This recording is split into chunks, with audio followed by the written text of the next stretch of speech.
us to the streets and perhaps to show us the vengeance and the violence and give us a better idea of what's going on in our community. You'll hear statistics, some that'll shock you.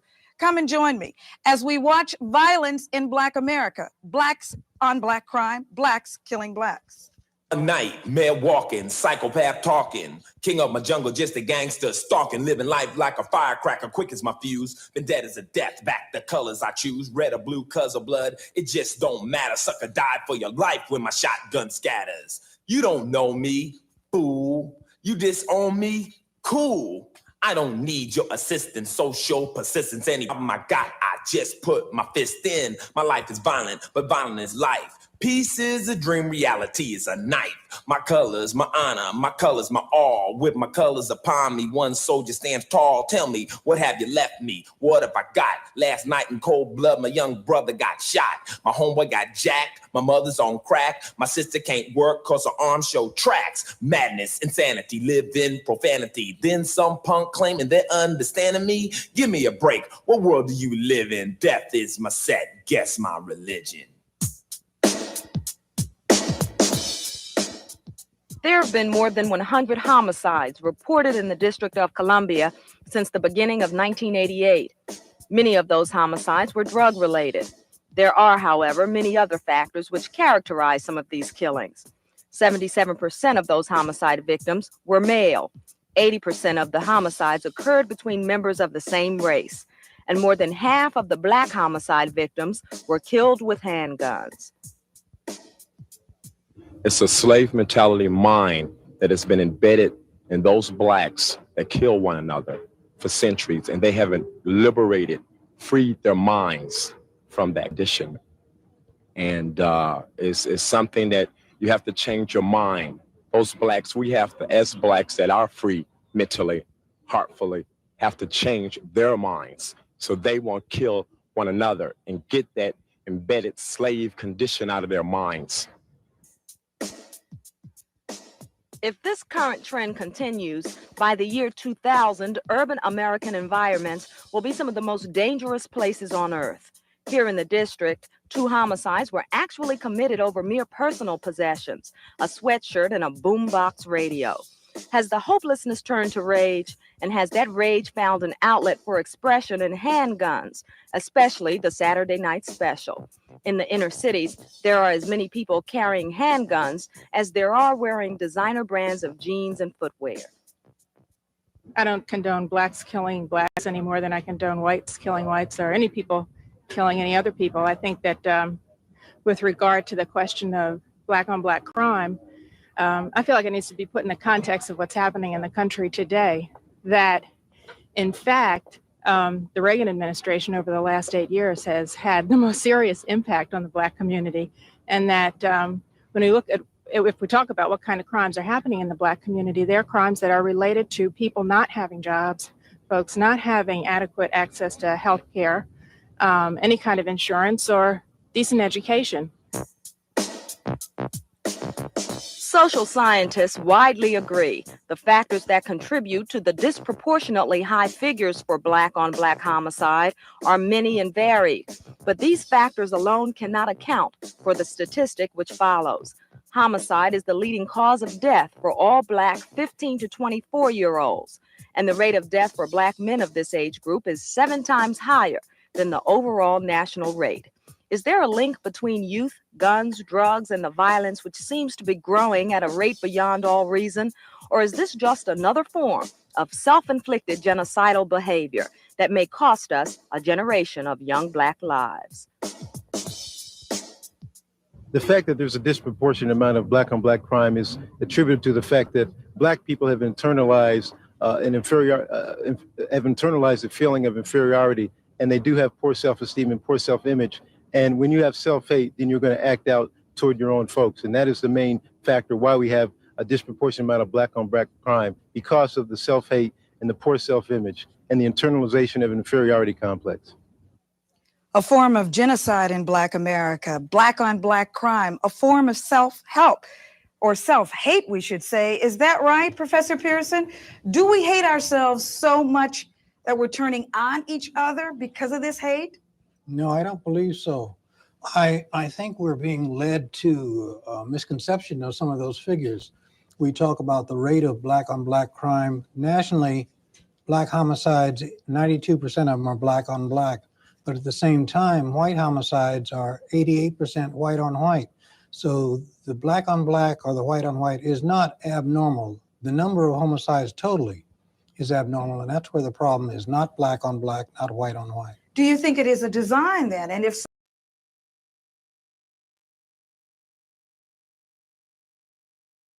All right, beloved, we'll stop right here. Give me a one if you can hear me and see me well. That's the garbage they were pushing in the 1980s. That's the garbage they were pushing. Now you don't hear this thing, although now two-thirds are taking two-thirds out at a greater rate. You don't hear that. Why? Because the people can see the truth. The people can see what's going on out there. Welcome, beloved, great glory to the mighty one.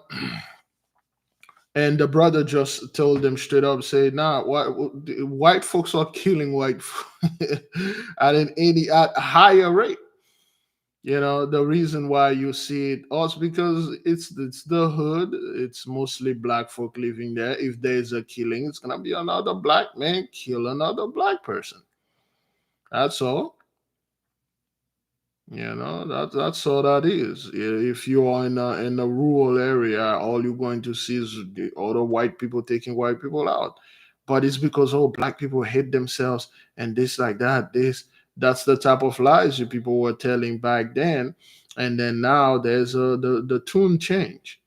The tune change. You don't hear this concept of black on black crime anymore. You don't hear this concept. You don't hear this term anymore. You don't hear this term because now when you look at it, you're like, oh man, every time you turn on the news, it's something else, something different. Yes, beloved, today is our fifth day. Can't believe this. Today is already our fifth day, man.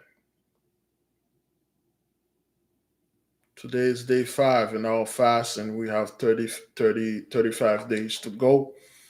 Time fly. It's just this thing, man, time fly very fast. And we give the mighty one great glory, great praise for that, beloved. This is the Plutonian fast. A lot of truth of being on revealed. That's why we talk about those things. That's why we bring those old videos, those things those folks did back then, and then try to bury it. Okay, they try to bury those things that they did. So we brought them here and we bring it in their faces and we tell the truth. Of course, back then we were heavily into Jacob's trouble and a lot of lies being told and a lot of injustice when people brought drugs and they do all those stuff to us and they think they're going to get away with it. They're not.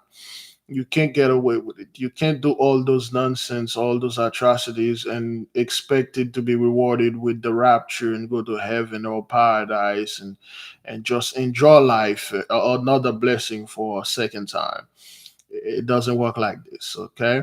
Beloved, we will go forward into the, talking about this.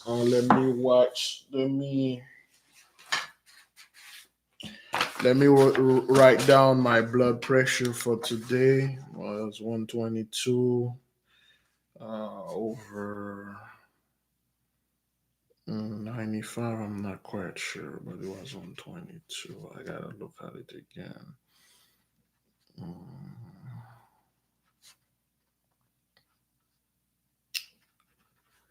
And today is the 4th. I just wrote down my blood pressure, and I haven't. Last night I took my steps, but I haven't took anything this morning. I had to tend to my daughter and this kid. Yes, sweetie. You okay? Okay.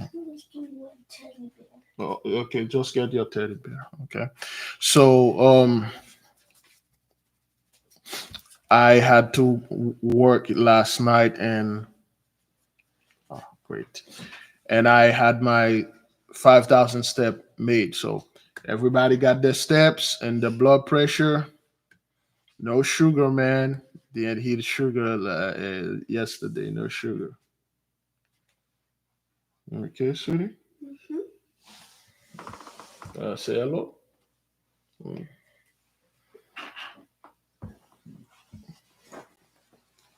Hello. All right. That's she had that little teddy bear. And she's wearing my shirt. You know, that kid sleep wild, man, and we got that little teddy bear. Last night it wasn't good for me at all. I'm still recovering, man. You know, we got a huge bed, but that kid don't want to sleep on her side. She don't want to sleep in her room.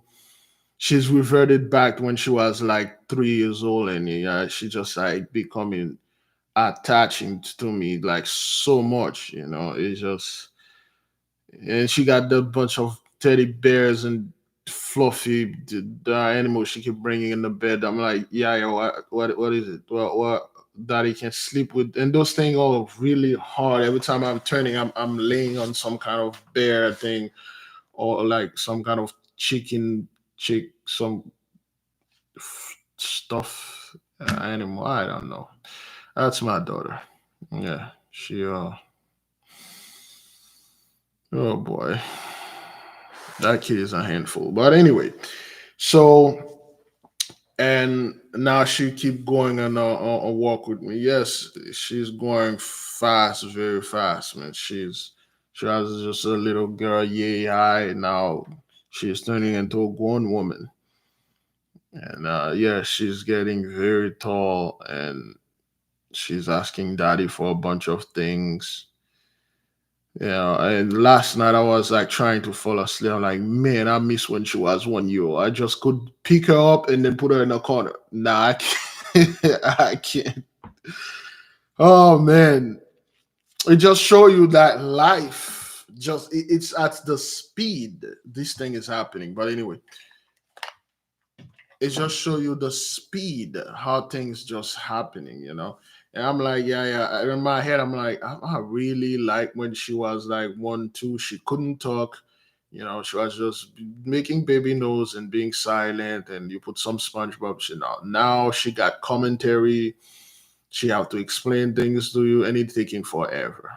When I'm going on to work, she had to go to work with me. I'm like, I can't I can't tell her, well, you know, walking around the hood is very dangerous. So I choose a little spot and walk her around and stuff. Whatever that I'm doing, she wanna undergo with me, which is beautiful, and that's how you build memory with your children. You know, at one point she will cherish those memories, and I did cherish mine when I had those good memory with my mother and my friends and things like that. But so there's a lot going on, beloved.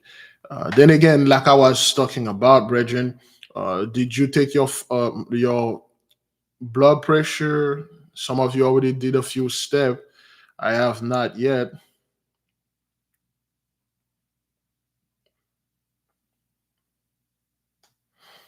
Everybody good? No sugar, no sugar.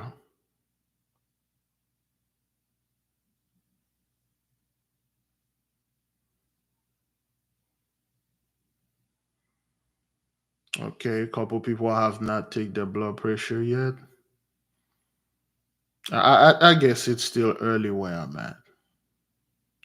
But nonetheless, beloved, let us begin with the prayers, and after that, we will move in with the agenda, and then we will move in with certain things that we have concerning the past, the way those people used to do stuff. You know what? Really? Let me put this thing on silence. Oh, that was TikTok. I haven't made a TikTok video in probably another month right now. Okay, beloved, let us let us take a little moment so we can get this prayer going on. Just because today's Sunday, brethren, we can't lack. Okay, we have to keep it moving. Okay, we have to keep moving. All right. 18,000 step, blood pressure 119/72. That's perfect. Hopefully we keep it like this. That is good. That is good. That is good. Yes, beloved, let us begin with the prayer. Glory, praise, and exaltation unto the mighty one. Heavenly Father, you that created the heaven, the earth, and everything in them. You that made the promise unto us. Because of our violation, we are in this situation. But you did say, if we had repented, we'll come back unto you. You will redeem us. You will give us proper reparation and restitution. As we did exactly that, we are starting to see the effect first upon the so-called 83. Then we see ourselves all changing. We see the world is changing. We see our children are changing before us, our brothers, our sisters. We see our parents, the weather, the atmosphere, the patterns of things are changing and moving. Things are not the same. Today, on our fifth day of Plutonian fast or the Pluto fast, we are absorbing and using this energy to get close unto you. Yes, indeed, we see our people removing the fear of men from their hearts and replace it with the love of the Holy One. We are very grateful that you have forgiven us and give unto us a new path, a new life, a new way of doing things, seeing things. We are very grateful that you did not utterly destroy us because you've done that before. We have record that other planets or other realities had to go against your will and did not repent and they suffered the fate. We are very glad and very pleased that you take us back. As we are moving forward to this timeline, as we are approaching our great deliverance, we are getting better and we ask humbly, your mighty one, to give us the love, to give us the knowledge, the wisdom, so we may have a guide to go through life the proper way, not in the indirect way, not the way that we used to go, not the way that the 83 had taught us to go through life. We wanted to be at peace. We wanted to be in peace. We wanted to live through peace. We really do not want to live in confusion and fear because all our lives was nothing but confusion, fears, and lies. Thank you for bringing clarity, wisdom, and truth. Yes. Oh, yes. As we see the celestial bodies, the astrological movement are going and have great effect on us, on the entire earth. We see how 83 is trying to take credit for things that are happening to us, trying to stage as much as they can. And we do know the charade can only last a little moment. We do know the charade can only last for a few moments, for a few time. We thank the mighty one for giving us that prestige, that respect back unto us. Yes, indeed, a lot of 83 are very afraid and somewhat respectful toward us because they know our power is back within us.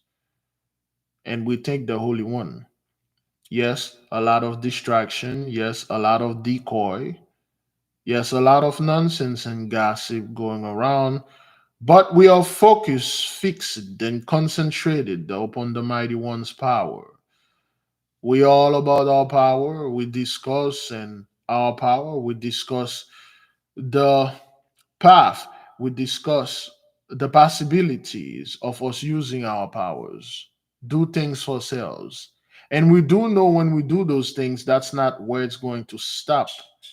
That's where it's begin, and it's going to spread and flourish. We thank the mighty one for making the truth blooming in the midst of us like a flower and give fruit with seeds. And when we consume those fruit, we use those seed and plant it, and they have other plants or other trees that give fruit and so on. Heavenly Father, thank you. Thank you for waking us up. Thank you for giving us the truth. Thank you for giving us our power. Thank you for giving us our will to live. Because if it wasn't for you, we would have already been extinct. Because the so called 83 made it very clear back then we were an endangered species. They called the things they were doing to us, we were doing it as black on black crime. They restricted our brethren from economic, financial access. They have completely destroyed your people. Now, as 2024, when we look at the aspect of life, when we look at the reality of things today, it is 10 times worse than it was back then. The drug epidemic, the 988 epidemic, the will to live epidemic has diminished. We have not seen the pride, the hope, the glitter, the gluttonous in the face of our enemy. All we see is sadness, regret, and despair. We thank the Holy One for doing this unto them. We can't wait for another shutdown. We can't wait for this place to ultimately, permanently shut down or close out. We see all the businesses, all the great companies, all those terrible hospitals, they are quietly closing down. A lot of the so called 83 are complaining because the Holy One is in the midst of us. We thank you for that. We thank you for bringing great shame upon their face and great reproach upon them. We thank you for shutting and closing and shut the mouth of the so called priesthood of Mahan. They were the main culprit and still the main culprit that lies and make the entire world hate us and see us as animals. The other one that lies, they say they were us, they are us. They put fake people, fake things. They remove the identities of everyone and juggling them around and mixing them up, mix and mash everything. And now the judgment is fall upon their head. They have no leg to stand on. They have nothing to say. Thank you for taking the priesthood from them and give it back unto us. Heavenly Father, may your will be done on this earth as it is in heaven. Selah, so be it. Thank you. To the earthly mother, the Holy Spirit, we thank you so much, beloved mother. You never left our side. You're always providing for us. You always guided us. Yea, you always be here and give unto us as you are the great providence, the divine providence. We ask and urge you to still be with us and help us navigate it. Give us the holy orientation in this life as we are getting closer and discover more knowledge, more profound, whether they are esoteric or occult knowledge. We are getting more understanding, more overstanding. We are seeing things in another light. We are acting and using things a different way. Once we read a book, we can see the truth. Once we watch the TVs, once we watch people, once we look at reality, we see a different things and we say, thank you for being in the midst of us. We don't deserve it, but we say thank you. May you continue your job of doing all those positive things and keep us in a high vibration in a higher frequency. Selah, so be it. To all the angels, all guardian angels, all celestial family, all the spirits, the zone girdling the earth, all the one that are from this earth to all the way to Shabbatai, all the spirits that are watching over us, all the energies of Pluto. We say thank you for being here. Thank you for bringing us back our memory. And we order all of you to flip the coin and make the tail the head and the head the tail. The first shall become last, and the last shall become first. Selah, so be it. By the power of the mighty one vested in me, and he can take it anytime he feel like.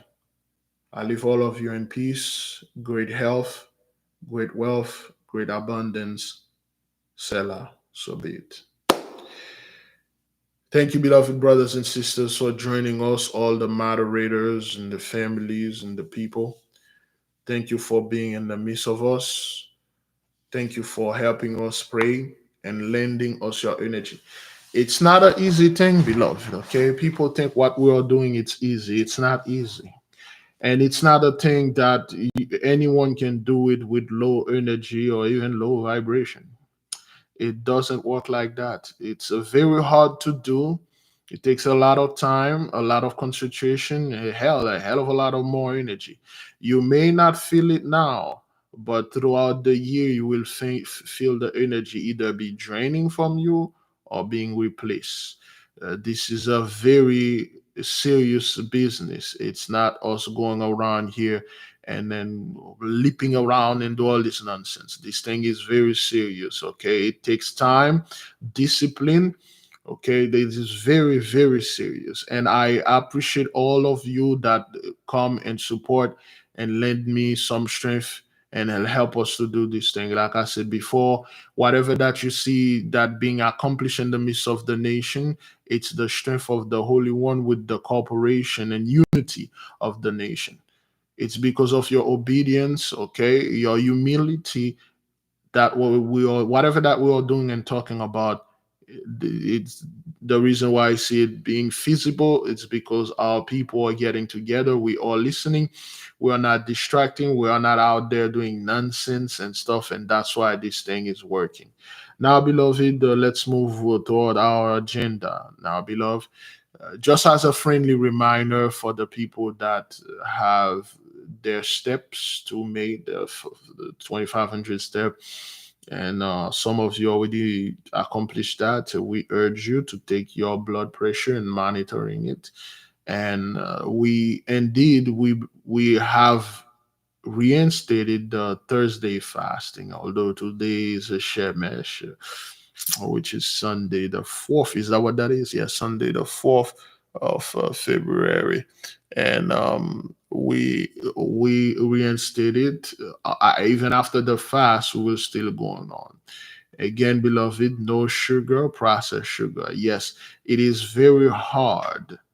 It is very hard not to consume the sweets. Okay, it's because it's something you've been doing forever. Since you were a little one, you go up with this thing. So we will not expected you for the first 4 days to get rid of this. That is if you took the covenant. That is if you took the no sugar covenant. And the no sugar have been done miracles for me. Just recently, I find out that I'm not even alive because of my own will. It's a miracle that I'm alive. It's a miracle that I can walk. It's a miracle that I can do normal things like bathe or cook or eat. Those are miracle, and I'm becoming very grateful that it's a miracle because I have abused my body. I have abused my internal organ. Okay, when there's certain things that you do, your heart is screaming, your internal organ, your liver, your pancreas, they're screaming for help. You're screaming for you to stop. And I realized the damage that I was doing to my internal organs, and I do the effort to stop doing those things onto them because they are alive. They can communicate, they can talk to you. We simply too busy, we don't listen, or we don't want to listen, or we can't hear them, but they are alive. Okay, that's one thing, beloved, okay, concerning the sugar. Now, with the agenda concerning the $5 journey, yesterday, let me go ahead and re-clarify again and reinstate it, reinforce what I said yesterday. Beloved, when we were discussing the production and, well, the materials that we can produce for our people and ourselves, one thing that I want to make the nation be aware, you do not need a lot of money for this. What you need careful planning, you need patience, okay, and you need silence.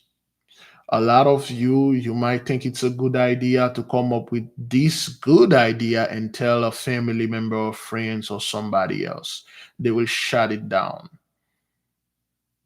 See, people are selfish. People always looking for their best interest. And the moment they see your best interest, it's their worst nightmare. And they will shut it down. It is always advisable for you to conceal your intention. Save your little money, make your plan throughout this year, and by next year, start working on it. People, or they are freaking people. You don't know how people are always, they are very, very insecure, man. And insecurity is probably the biggest, well, the worst thing, but the biggest impediment when it comes to human development. People are very insecure, and even you announcing something to them, it's not like you're doing it. You just said, wait, what if I do this? I'm come up with this makeup thing, and I'm come up with that and stuff. They will shoot it down. So that's one thing I want our people to do. Conceal your intention. Don't reveal H to people. Whatever that you're working on it, carefully plan it, and plan it according to your budget. That is, if you are on the $5 journey, okay, according to your budget, and have it there planned, so you can do that. A lot of those stuff, they don't need that much money, man. They don't need that much money. They just need time, preparation, and great conviction, and then it will work. Okay, all right. So now, with this stuff clarified for yesterday, we will just move a little bit with the news that we were watching, and then after that, if we have time, oh, let me plug in this thing, beloved. Oh boy. Oh, I'll receive a text. Was it a text? Uh-huh. Excuse me. Let me watch this. Yeah. All right then. Oh, good grief. All right. The phone line is, of course, open, beloved. We will proceed with the program, watch a little video here and there, and then after that, we might take some maxim and reflection. Yesterday, we did not, because yesterday we were talking about a bunch of stuff, and then we got carried away. All right, beloved, let's share the screen and continue with what we were studying. All right. Interesting. To single a more violent community than others? I think it's been a design or an effort to identify or to label some things as being based on race without any evidence to support it. And I think that's what's happened here. Let's go, before we talk to the doctor about what happens to the children, let's talk to the police officer. And of course, he's the Assistant Chief of Police, Isaac Forward Jr. Chief, he says that it's not that bad. It isn't any different. He, meaning the professor of anthropology and sociology, says that it's not that different than white on white crime. Well, he is right. The prof is right. It's not that, it wasn't that bad, Bridget. The reason why it was bad, because they keep pushing it on the TV and show it always happened in the midst of you. If it was that bad, you see those group of people that you see here, one of them would have stand and shot the other one and stuff like that. Okay? but it was something those people was doing to demonize our beloved, okay, to demonize our brethren. But they succeeded. They succeeded. All right. That when you look at the numbers and compare, is it a normal behavior? But it seems to those of us who read those statistics, who look at the crimes, that they have increased, that blacks are more violent than they have ever been to each other, and that there are a larger number of blacks being killed. Again, when it comes, they are very violent. Oh man, they are killing each other. And then they act like this thing is not happening in their community. Okay, they'll set up people that look like us. They will pay people that look like us. They'll pay a lot of skin folk, and they'll say all the lies, and that's how they destroy the reputation of our people. And they put all those movies, all those rap songs they paid and stuff, and a lot of those things becoming true. Okay, literally they destroy our people through lies and yes, slander and all this stuff. Now we will take a little bit of what's happening now. Okay, Bridget. Okay, this was back then. Okay, this was back then. They had to do this. We had to went through Jacob's trouble. This was part of Jacob's trouble. Okay, let no one telling you, okay, but Big Levi, this is not Jacob's trouble. That's just something that happened. Okay, but it wasn't. All right, let's keep on moving. I'm not sure that he said that it's not a problem. I think that he said that you try to put it in some kind of context. If you look at nationally, in 1987, there were 20,000 murders in the United States. About 40% of them were black people that were murdered by other blacks. I don't know what the statistics say, because I think you can find a variety of reasons why anything occurs. From a policeman's perspective, all I know is that we see the carnage of bodies, and we see a great deal of violence. We've got 154 homicides in the District of Columbia so far this year. How many blacks? About 72% of them are black. Because you have a place that there's more blacks, the killing will be more blacks. Now, have you noticed whenever it comes to us, it's always statistics, data, the number. Oh, the numbers don't lie and stuff. But when it comes to them, they don't release any statistics. They don't. Okay, when you go online, for instance, let's see if we can get some things right there to cancel everything, because they might think, you know, we're not gonna say it. Let's write it. Let's write it down. Okay.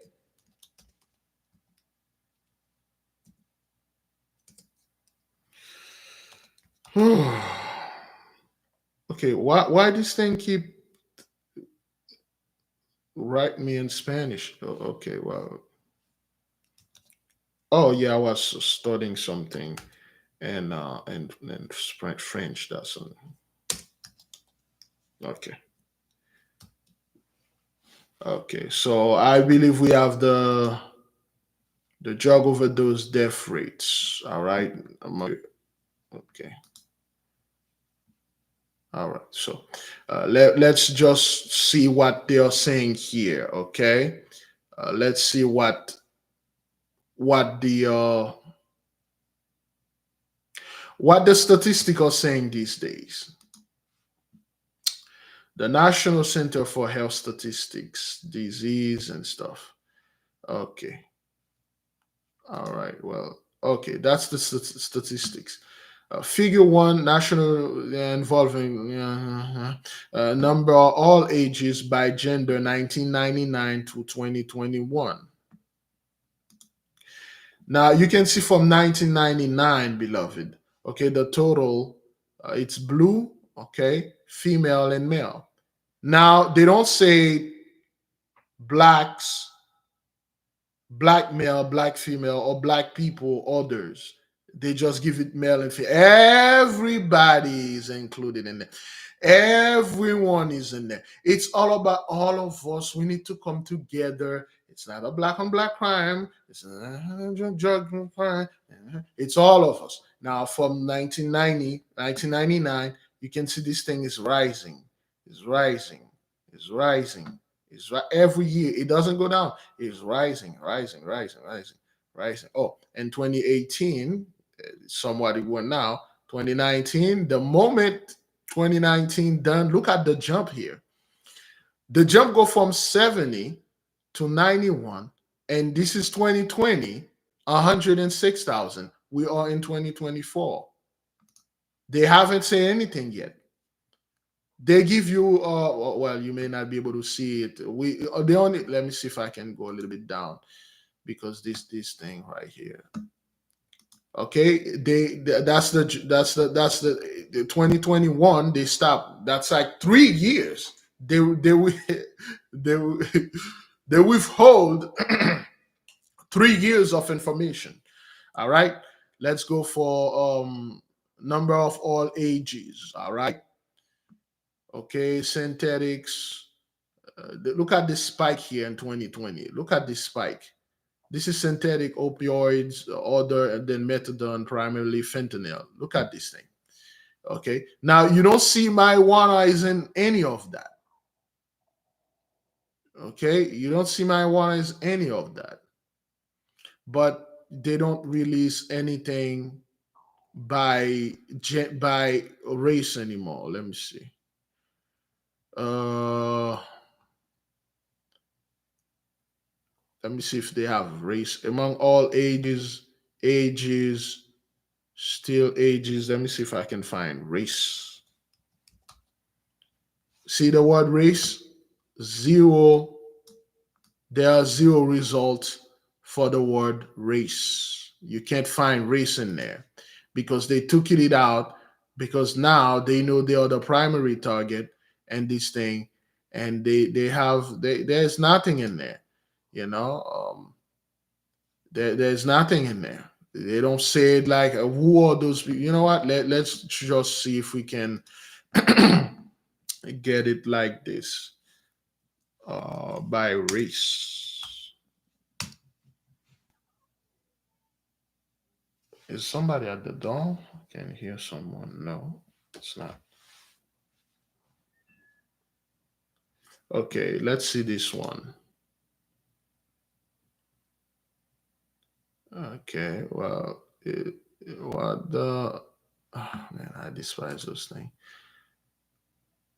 Okay, well, this is really,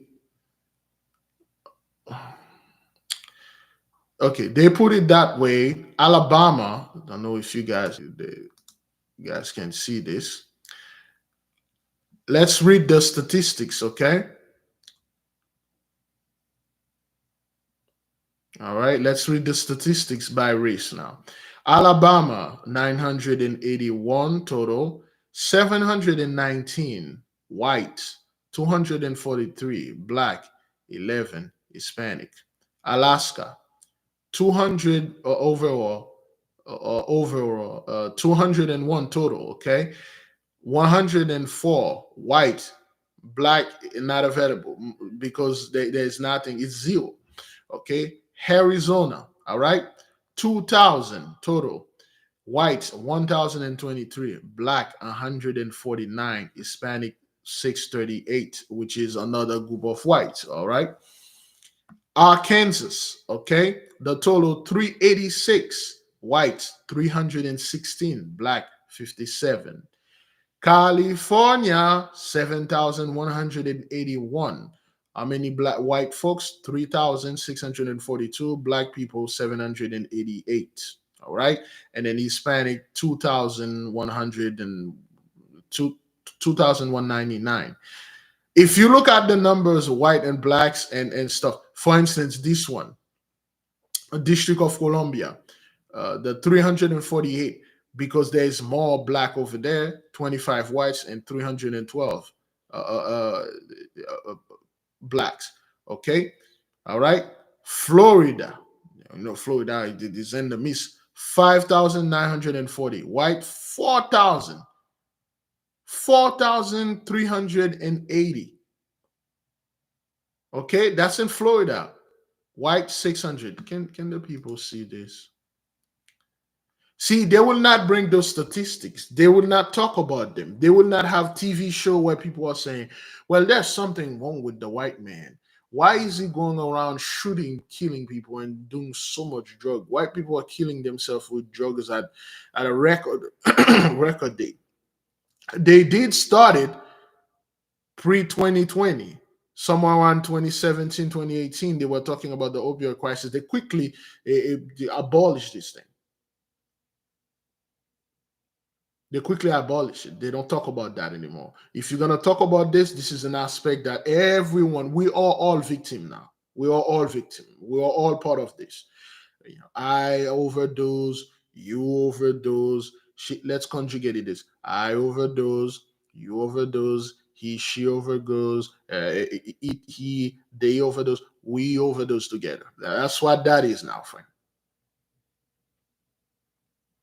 That's what that is. That has nothing to do with, oh, black people are doing crime and drugs. Nope, that has everyone now. It's everyone, you know, and stuff. So let's go a little bit down. Okay. All those states, brethren. All right. Let's take Maine, the widest states.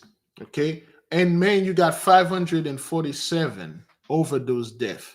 507 of them were white. 10 were black. Excuse me. Maryland, you got 24, I believe Baltimore is in Maryland. 2460 total, 1,267 white and 1,064 black. Okay, Missouri, look at this. All right, New Hampshire, 352. Out of 382 people that died, 352 is them. Okay, New Jersey, out of the 2,000 people, 2,600 people that or no more, 1,500 is them, 675 is us. Okay, New York, 4,946, 2,648 is them, 1,038 is us. Okay, North Carolina, all right, 3,000, which is 3,339 total. 2,384 is them, and 684 is us. North Dakota, 74, 45 is them. The other one, they not available. Mean our people is not there. It's not in it. You know, we don't do this thing. Tennessee, okay, the total death is 3,038. They are 2,292 out of that, and then we are 622. So when you look at those things, they don't bring them up. Okay, let me see the trend graph. They don't have that. The map. Okay, there we go. The map is better. Everybody can see the map. Okay, the map is better. So the state that has the most OD is California, 7,000. Florida, 5,000. New York, what Texas is doing pretty well. I'm not quite sure. Are they reporting this thing? But North Carolina, Pennsylvania, and of course Kensington, New York, Ohio, and what is this? Is that Rhode Island right there? Oh no, still New York. Rhode Island. They don't give anything for Rhode Island. So yes, all right. Those are the places that got the most dead. And then when you look at those dead, okay, all right, this is better. See, when you check white, the race, there you go. When you check black, see those states, they don't have any blacks in there. They don't have the record of people dying from overdose over there. Okay, the gray state, Vermont, New Hampshire, South Dakota, North Dakota, Montana, Wyoming, Utah, Idaho, they don't have any of that in there. Okay, but when the Alaska, Hawaii, forgot about Hawaii completely. But when you click white, everywhere, it's everywhere, all the states, and they are not talking about this. They are not talking about that. All right. So let's see if we can.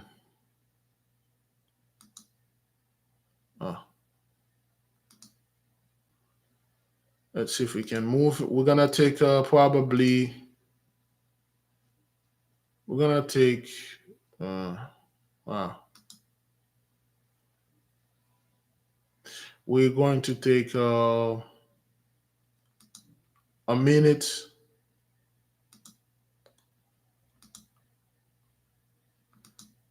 Excuse me. I gotta get this right here. There we go. We're going to take a minute or two out of this one. Isn't Well, that about 90% of them are black, but black males is about 72%. those are high figures? Are they higher than 1987? Are they higher than 86? Are they higher than 85? From your position as the assistant chief of police, are you seeing more blacks being more violent toward other blacks than you have in your experience before? In my career, I've never seen as many firearms, not only murders, but the drastic increase in assaults that are occurring, which is also a tremendous problem. And we're seeing younger people involved with violence. Now, I don't know all the sociological reasons why this has occurred, but I'm seeing more violence in my 24 years in law enforcement because we're heading for 300 homicides this year. And if you look at the number of kneecap shootings that are occurring in the District of Columbia, something is wrong. What that something is, I'm not sure what it is. But there, yes, Beverly, there is an increase. Yes. On this tape, the gentleman said, it's a matter of lack of self-esteem. We don't like ourselves. We don't feel good about ourselves. Let me play devil's advocate for a moment and start with you, Dr. Conda. What do you mean we don't like ourselves? Stokely Carmichael said, say it loud, I'm black and I'm proud.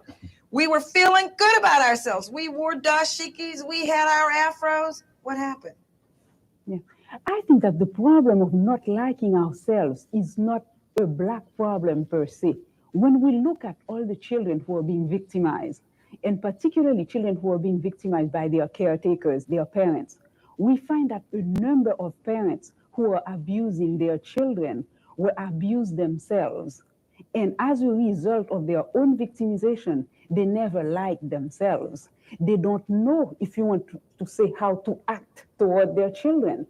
They have learned about violence, they have internalized it, and what they have learned, even unconsciously, they project on their children.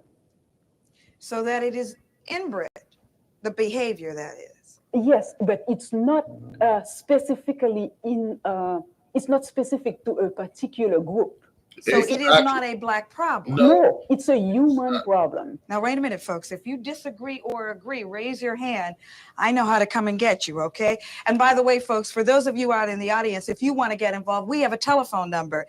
And the telephone number, Calvin, is, Calvin has to hold up the sign so I can see, 636-5557, 636-5557, or 5558. 637-5557 or 8, you involved. Now, beloved, one thing I want to pay attention here. You see, back then in the 80s, even though, look how articulate our people were, the police officer, the doctors, even this sister, which I'm strongly suspecting she might be Haitian. I'm not quite sure. I gotta Google her. Look how they were talking. They were talking straight. They were talking well. Although a lot of them, they were not part of our people. They didn't want anything to do with us, but they know how to talk. They bring the point properly. They don't involve emotion, and definitely they don't talk about like conspiracies and genitals. They don't bring genitals onto this thing. Now, the moment you ask this, people are like, well, I believe you overlook the cowboy community. It happening over there too, and stuff like that. You see how they were talking very well. Things were professional, although it wasn't, and some of them was not in our benefit, but the behavior was normal. Let's keep on moving. Just a point for a moment. You're saying it's not a problem that is particular to blacks, but for a moment, I'd like to forget all others. Because if you look at the Jewish community, enforcement. This is what, you see what she's doing? But for a moment, let's forget everybody. People, there is no other race on earth that abuse children more than 83. There is no greater abuser of people, animals, nature upon this earth than 83. That's all they've been doing. Abusing, assaulting, raping, robbing. And then they put all of that. Hey, forget about those people. What about, we care about black people. they Jewish and stuff, but it's them. All right, let's listen. It constantly reminds its world how it struggled with its monuments and its museums, and there are reinforcements. But what I don't see in America that is Black today are these reinforcements. No longer do we encourage our children to learn or to get ahead. So I'm not so much interested in the others as I am the low self-esteem that I see in kids 2 and 3 and 4 years old who are Black. Yes, but when you look at the problem, you see, I would like to guard against attributing a problem to one isolated cause. You know, it's just too simple to say that it's the Black problem. Yes. Because we see children, I don't want to go back again to look at the broader picture, but you do need to look at the broader picture. We see parents who victimize their children who are of all races.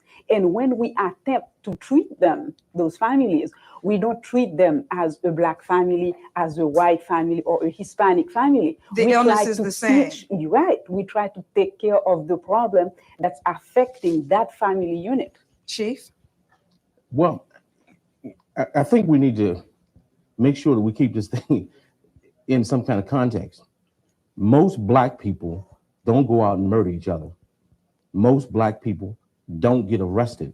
We're talking about a very limited group that gets involved in violence. Most of the homicides that occurred in the District of Columbia are drug related. Because they dropped the drugs. Turf wars. Okay. Folks fighting with each other over drugs and end up shooting each other. And then you have some domestic violence. Because that's what they did. They bought the drugs, they combine or bind a bundle of drugs with those demonic spirits and drop it in the hood, and our people were fighting and killing each other. It was a very limited, small group of people that was doing these things. Those folks make it seem that every single Black person was doing drugs. They were killing each other. None of them were working. Everybody hate themselves because they're all Black and stuff. Beloved, I may have to go to YouTube and show you. You won't believe how many so-called 83 that hated not only themselves, but they freaking hate their forefathers and their grandparents, their parents. If you go, you seek for narcissistic parents, you read the stories in the comment board, you realize like 83 has the lowest of the low self-esteem out there. Keep it in some kind of context. What concerns, increasingly we're finding more and more young people that are involved in violence and this whole issue of values. When a young person can go out at the age of 16 and blow somebody's brains out and go home and go to sleep, something is wrong with our value system. Okay. Now, we don't have all these homicides in other Western countries, as I know. No, we have the Japan, highest amount of we got the violence highest in the world. in the world. All right, but listen, I hear what Dr. Condé is saying. I hear what you have said, Professor. But let me tell you what my gut reaction is. That's nice and pretty what you're saying. But the fact is that there used to be a time, somebody help me out, all I need is a grunt or a groan, okay? Used to be a time in the communities where you would hear about a murder or a suicide and you would say, well, that's not us. Black people don't do that. And Black people did not conduct that kind of behavior. There was a sense of pride. We did respect our elderly. What went wrong? Something has gone wrong to make us more violent toward each other than we have ever been before. What is it? I think you can say one common denominator that was not present years ago was the drug problem. Yes. And the chief said he's seen more violence in the last year than he's seen in his time on the department. I think Chief would also say he's not seen nearly as much of a drug problem as he's seen in the last year or so. I think they're very closely associated. Unfortunately, there's so many people affected by this whole idea, and it's not a new idea, this phenomenon of people killing people, but it is increasing among Blacks. And there are many people who've been victimized by this phenomenon in our community. And this lovely lady here with me right now is one. You may recognize her. She's Mrs. Barbara Merriweather. And Barbara, your son was killed.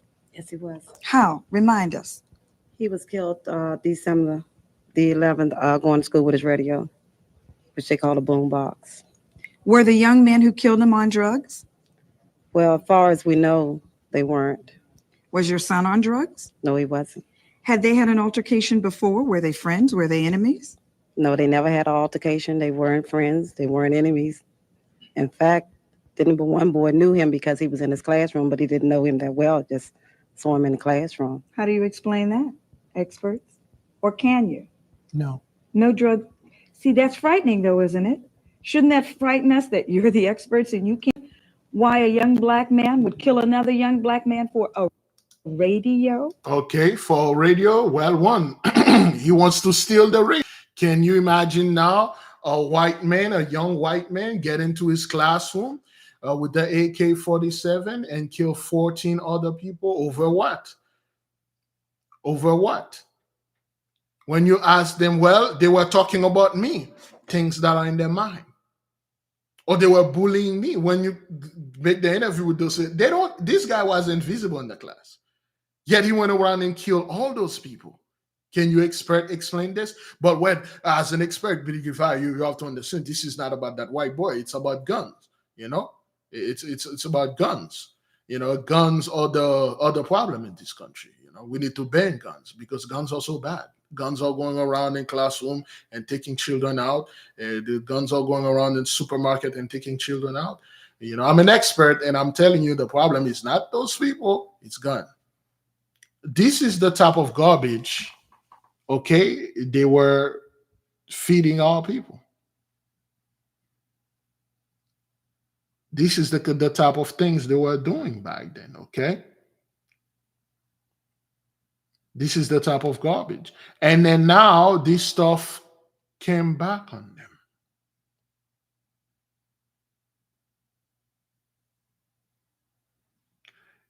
If you are a person, a regular person, let's say you are going to work or to school.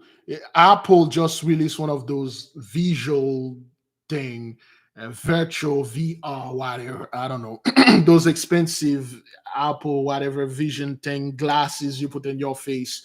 And then this thing is brand new. Let's say you take one, you put it in your face, you're going to school. And then you encounter one of those dudes that like it. Like, hey, man, give me this stuff. And then there's a struggle or fight. He will kill you. That means because he want that. But if you're walking to school, you don't do anything. You don't provoke anyone. You get to class, you sit there doing your homework, and somebody come up with a gun and start spraying people and killing people in there. Can you explain that? Nobody want to.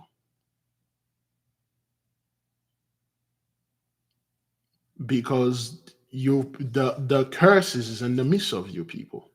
Okay, so let's take another video, beloved. Oh, all right. Let me see if we can take a video.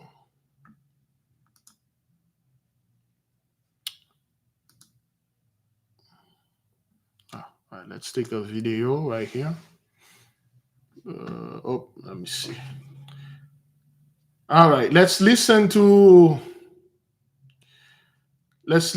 a little bit to Mr. Joe right here.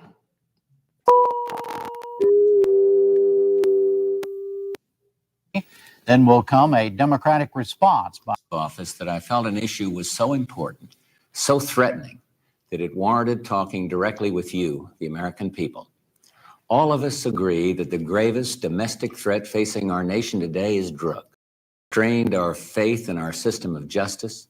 Our courts, our prisons, our legal system are stretched to the breaking point. The social costs of drugs are mounting. In short, drugs are sapping our strength as a nation. Turn on the evening news or pick up the morning paper. Some Americans know just by stepping out their front door. Our most serious problem today is cocaine, and in particular, crack. So this is Mr. Bush right there, Mr. Herbert, giving the signal to all these people to come against our people and destroy us. They put the drugs there, and then they said, oh, the biggest domestic issue the United States is facing now is drugs. I mean, it's not the border that I see you people are crazy about, like the migrant and stuff. That's not that it. It's not the unemployment, or it's not even the rent is expensive or any of that. The economy, no, it's none of that. It's drug, cocaine, particularly crack. We know cocaine mean white, but crack mean black. Those damn blacks. That's the problem. Look at the evening news, which you guys own and sponsored and fed. And look at this. All right. Who's responsible? Let me tell you straight out. Everyone who uses drugs, everyone who sells drugs, everyone who looks the other way. Tonight, I'll tell you how many Americans are using illegal drugs. I will present to you our national strategy to deal with every aspect of this threat. And I will ask you to get involved in what promises to be a very difficult fight. This is crack cocaine, seized a few days ago by drug enforcement agents in a park just across the street from the White House. It could easily have been heroin or PCP.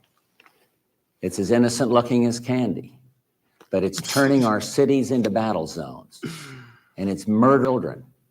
That's you people.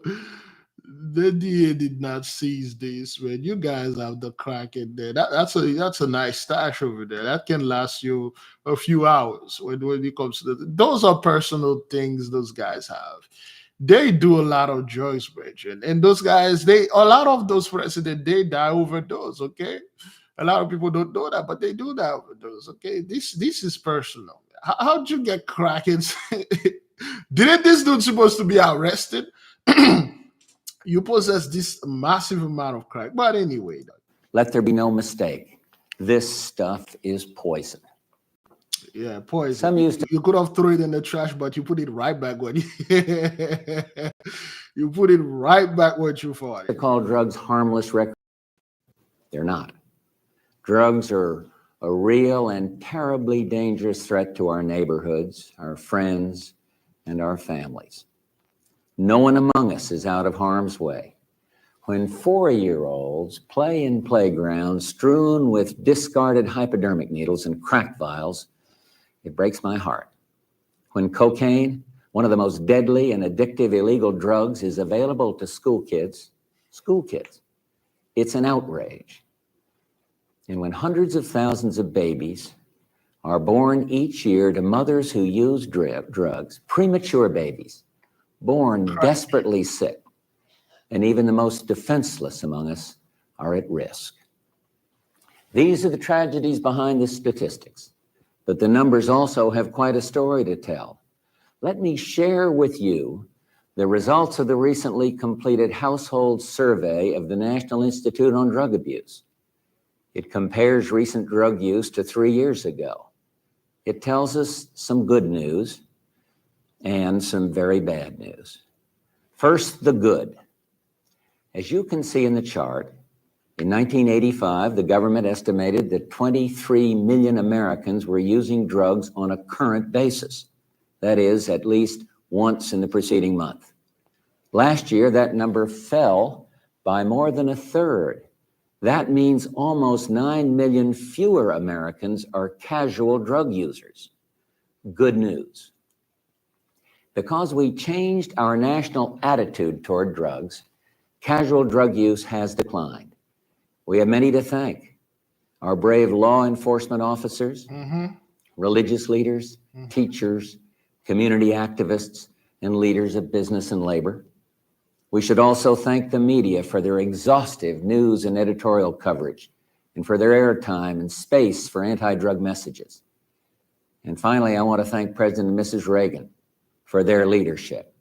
All of these good people told the truth, that drug use is wrong and dangerous. But as much comfort as we can draw from these dramatic reductions, there is also bad news, very bad news. Roughly 8 million people have used cocaine in the past year. Almost 1 million of them used it frequently, once a week or more. How do you know that, man? What this means is that in spite of the fact that overall cocaine use is down, Frequent use has almost doubled in the last few years. And that's why habitual cocaine users, especially crack users, are the most pressing immediate drug problem. What then is our plan? To begin with, I trust the lesson of experience. No single policy will cut it, no matter how glamorous or magical it may sound. To win the war on drugs like crack will take more than just a federal strategy. It will take a national strategy, one that reaches into every school, every workplace. That's what they were doing. That's what they were doing. Let's get to, there we go. That's the dude. That's the dude. Anything that I would have liked to heard more about is why do these four elements add up to a strategy? Why is this going to work when in the past elements of this have not worked terribly well together? I wish there'd been a little bit more in the speech on that. Just one other item that struck me when you talked about our aid to Colombia and Peru. There was very little debate, and there's been very little criticism of this proposal of our sending aid or even American troops if necessary. And, we have to go to Senator Biden. He is now going to give the Democratic response from his office. We have a job to do. We all have a job to do.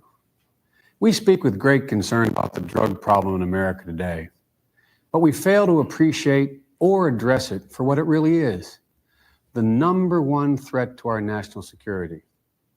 It affects the readiness of our Army, the productivity of our workers, and the achievement of our students, and the very health and safety of our families. America is under attack, literally, under attack by an enemy who is well-financed, well-supplied, and well-armed, and fully capable of declaring total war against the nation and its people, as we've seen in Colombia. Here in America, the enemy is already ashore, and for the first time, we are fighting and losing a war on our own soil. Every president for the past 2 decades, Democrat and Republican alike, has declared war on drugs. And each of them has lost that war and lost it miserably.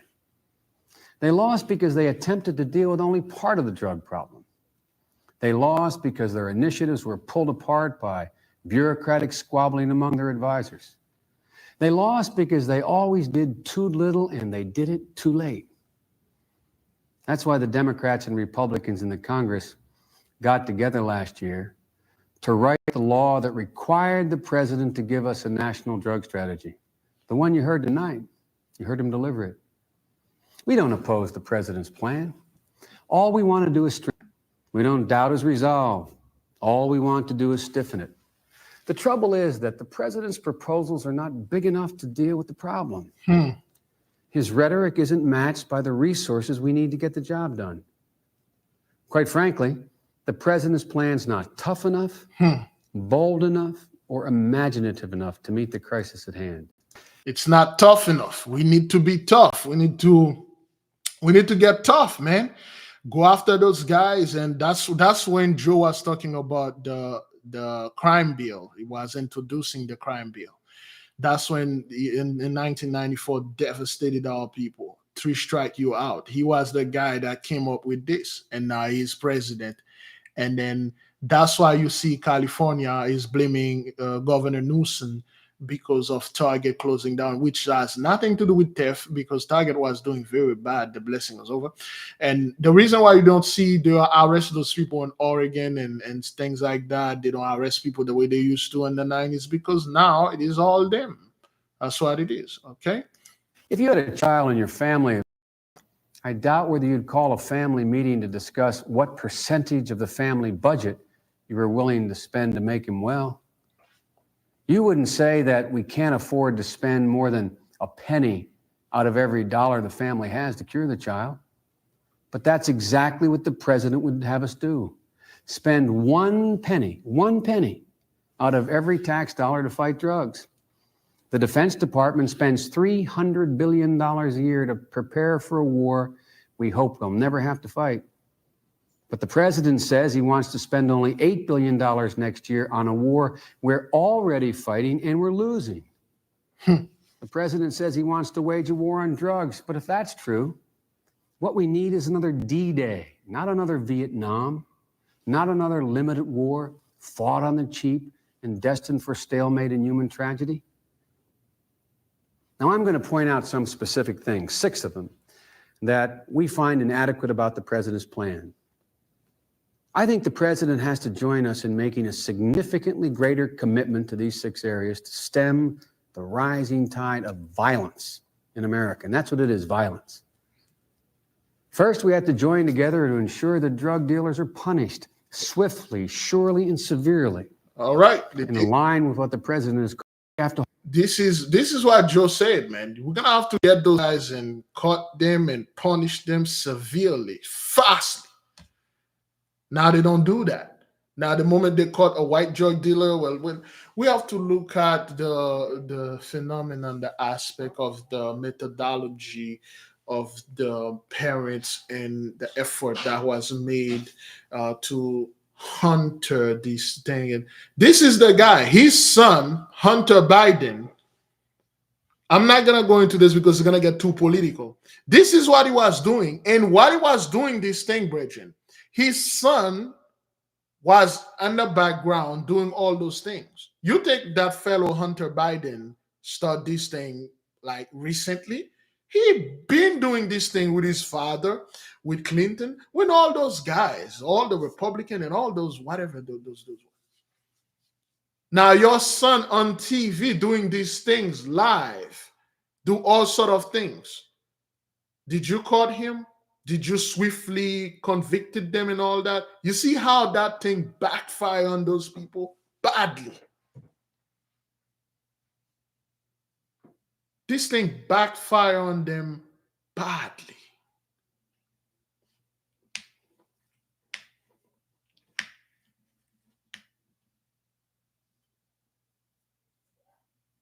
His son is a freaking junkie. That's what it is. And all their children are junkies. They're just rich, clean junkies, so to speak. They got the money. They can stay clean. They can stay beautiful, but they are freaking junkie. Okay, that's what they are doing. Now, because of this thing, the next few stuff, I leave it for the people. Excuse me. I leave it for the nation to watch. We will continue with this. And let me see. Oh, boy, it's already 1:30. We will continue for tonight. I will see you people tonight, okay? Oh, boy. Tonight, we will continue this. But let's have a little talk with the family. So that's what those people were doing back then, okay? They were destroying our people, okay? They were doing all sort of things to take our people out. A lot of our people get innocently accused of doing drugs. You come up in a house, one person was doing drugs, everybody go to jail, long sentences, murdering and killing our men, our children, and women. Those people didn't care. Now, beloved, there's, amen, we're not going to go after, this is a public health issue. A public health issue. Yes. I don't understand the public, but it was always a violent issue. No, it's not violent.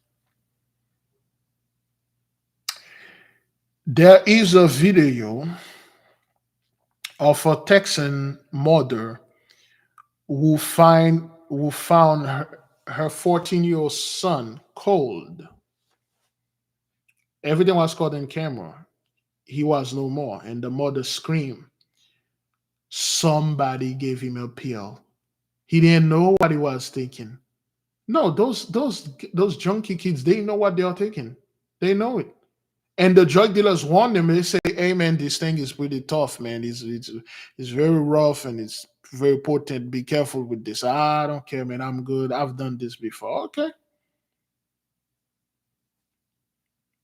This Pawn Star fellow that lost his son Adam or whatever, and then now people are blaming the border and stuff. You people are outraged about the border. Well, we need to close the border. The migrants are coming over there and stuff. All those things are coming back onto you. Well, the rent is too expensive. All those things are coming back onto you. There's no more job. There's yes, you stole all our jobs. You shipped them to China. China is destroyed, and all those things are coming back onto you now. Oh, they are junkies. All Trump children, they are junkies. All those president or billionaire guys, they are junkies. People don't. You won't believe how junkies those guys are. They do and use a lot of drugs. They just got the money. Come on, man. The other day we were watching Jim Irsay. The guy is a billionaire. OD'd. He got some knock and come back and then tell people, hey, respect our privacy. Don't go out there and spread this age, all right? Once I come back to my feet, then I'll just do a little bit more drugs. They do a lot of drugs, Bridget. The same thing that they did unto our people happen unto them right now. It's worse. It's very, very bad. Very, very bad. Watch those people when they are talking, speaking. Watch their eyes. Feel their energy. You're like, oh, man.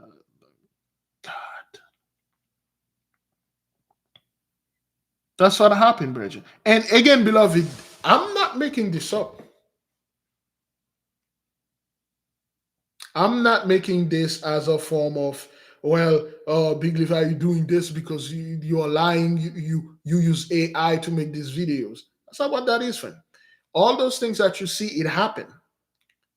It's because Pluto and the mix right now, we are bringing those truths before you and said, show those people, especially 83 that are watching, all those stuff that are happening unto you is because of the things that you did in the past. You vote for the law, you sit there, you do nothing. You were whooping and howling because it was primarily based on our people. And this thing happened worldwide to our people, man. Destroy our people worldwide, because that was the last hurrah. That was the last thing. Like they got to kill us off from the land so they can take the land. But it didn't happen. We're still here. We're doing better. That's the thing that killed 83. Back then, like LBJ told you, President Lyndon Johnson, he told them, hey, you guys are in a terrible position and stuff. And the white man asked, okay, are we, Dr. Claude Anderson was telling the story. It's in one of his books, we'll get to it. He said, well, are we better than the Negroes? He said, yeah, but you are not in a good position. And then those white men said, we don't care as long as we're better than them. And then President Johnson look at the others. They're like, we don't need to do anything. Those guys will vote as long as we tell them they are better than the Negroes. And now when they come back onto them, say we're better than them. Say no. Not only you are not better, you're in a worse position, and it's quite the opposite. They are better than you. Those people don't care about winning and losing the game as long as you lost the game. But you are winning now. They are losing. That's the biggest loss. Like, why are you winning? They don't care about their life. They don't care about if the children die or leave. They don't care about that. They care about if you need to die, you need to lose. Everything used to be bad for you, but things are getting good for you. You're waking up. You know who you are. You're doing your research. Things are coming back onto you. That's bad. That's bad. I personally, I don't refer to rural America anymore because it is no more. Rural America is not what it used to be. Most of those people are either no more or they are on drugs.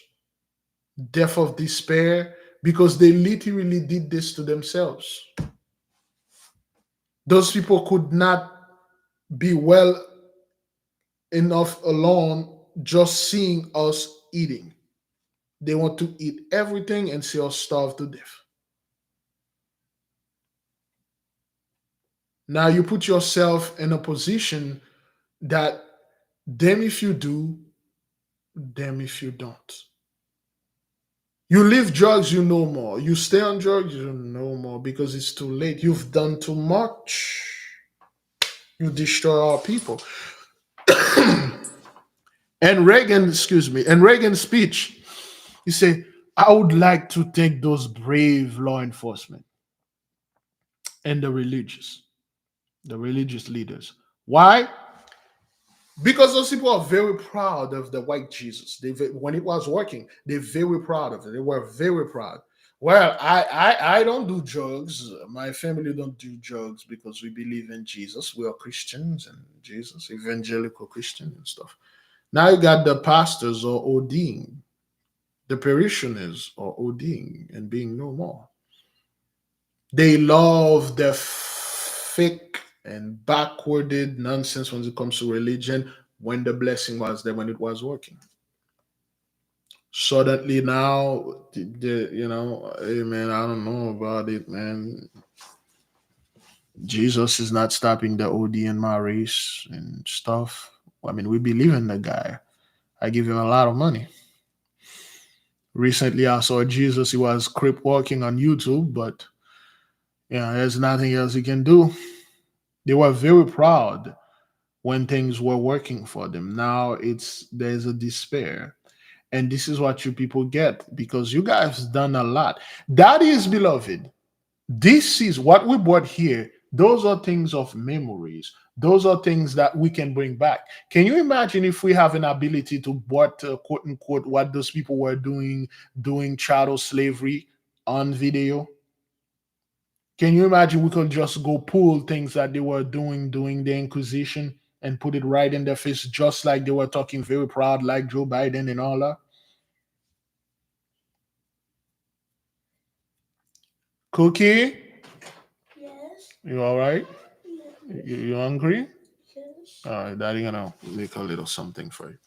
All right, so yeah. Can you imagine we could just go ahead and get those things? Of course, we can do that, brethren, with the Akashic record through our crystal. We're just not that advanced yet, but once we are advanced, we can just take our crystal, okay, and tell it, hey, go back this date and stuff, project this thing, and then it will project it as what we call hard light technology. It will be as concrete as this wall. Well, this is not, this is dry wall, but you will be able to do this. It's just we don't have the necessary training yet. This thing is just too much. There's a lot. Like, wow, there's a lot of this. But once we reach a certain maturity, we'll be able to do those things. Okay, beloved, I will leave you with peace. I will leave you with love. Maybe tonight around 8:30, 9:30 p.m., we will be going for part 2 or going to something else. Okay, shalom.